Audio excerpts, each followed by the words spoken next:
Good morning, everybody. This is your 3 News Now early update. I am Ben Axelrod, stepping in for Stephanie Haney. This week, we are keeping you up to date on all the latest coronavirus numbers here in the state of Ohio, all the headlines around the world, as well as right here in Northeast Ohio. Let's start today with yesterday's coronavirus numbers. Confirmed and probable cases in the state of Ohio, we now have 42,422 to date. On June 17th, that is yesterday, we had 412 new cases. That is down slightly from the 434 new cases that we saw on Tuesday. Confirmed and probable deaths, we now have 2,611 to date. That is 14 newly reported deaths as of Wednesday from the day prior. Number of hospitalizations, we now have 7,051. That is 40 new hospitalizations on Wednesday from Tuesday. And then ICU admissions, 1,797. That is 13 new ICU admissions on Wednesday coming in from Tuesday. Moving on, big national story today. The Supreme Court this morning rejected President Donald Trump's effort to end legal protections for 650,000 young immigrants, a stunning rebuke to the president in the midst of his re-election campaign.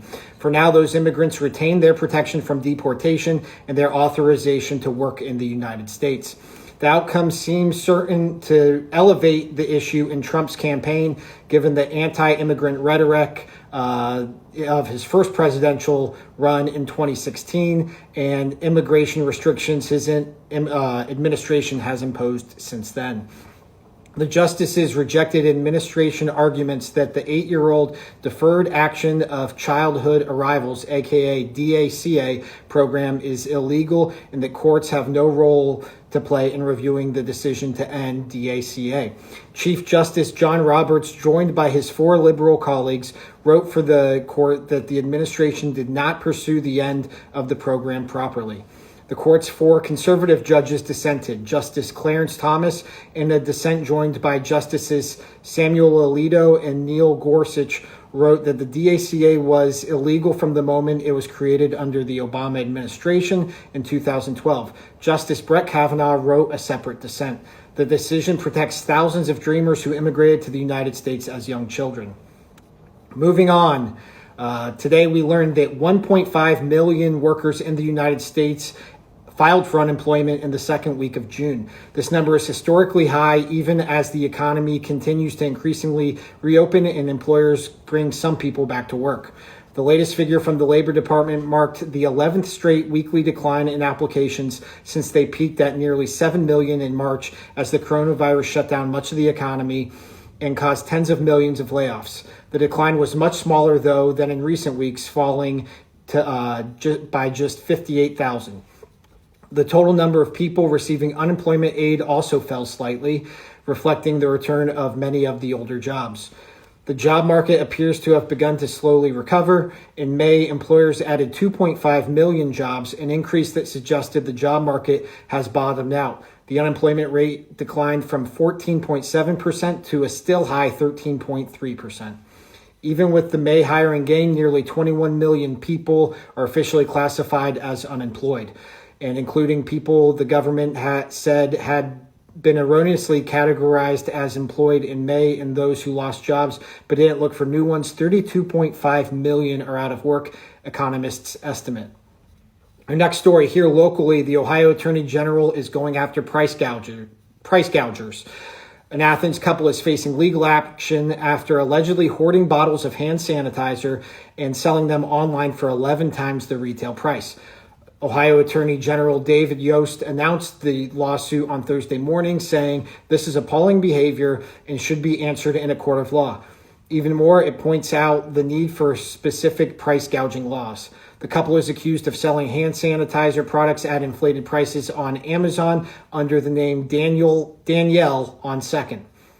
The couple saw an opportunity to profit off the pandemic as the demand for health products skyrocketed, Yost's office said in a press release. They rapidly acquired bulk quantities of hand sanitizer and listed them for sale, jacking up the price by as nearly as 1,017.3%.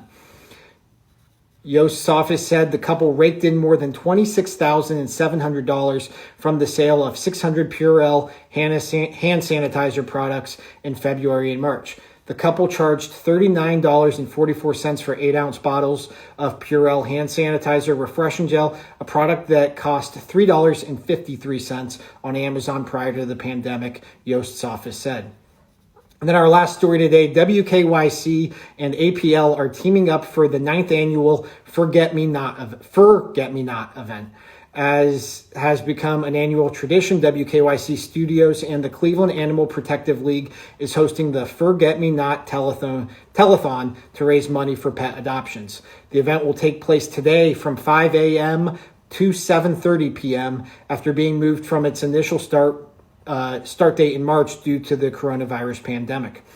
Our reporters will be live from the APL on Willie Avenue throughout the day, including during our What's New, What Matters Most, and Front Row programs.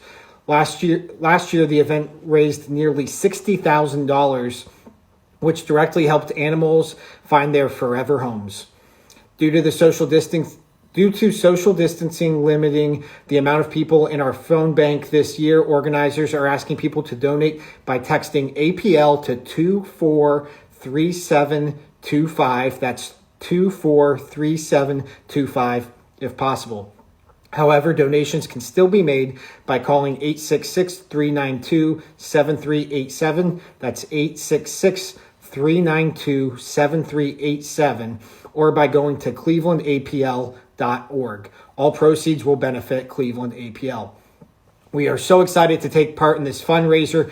That is it for our 11 a.m. early update. Digital producer Kiera Cotton will be back around 2 p.m. today to give you all the top stories from the WKYC website and our 3 News app. Thanks for watching.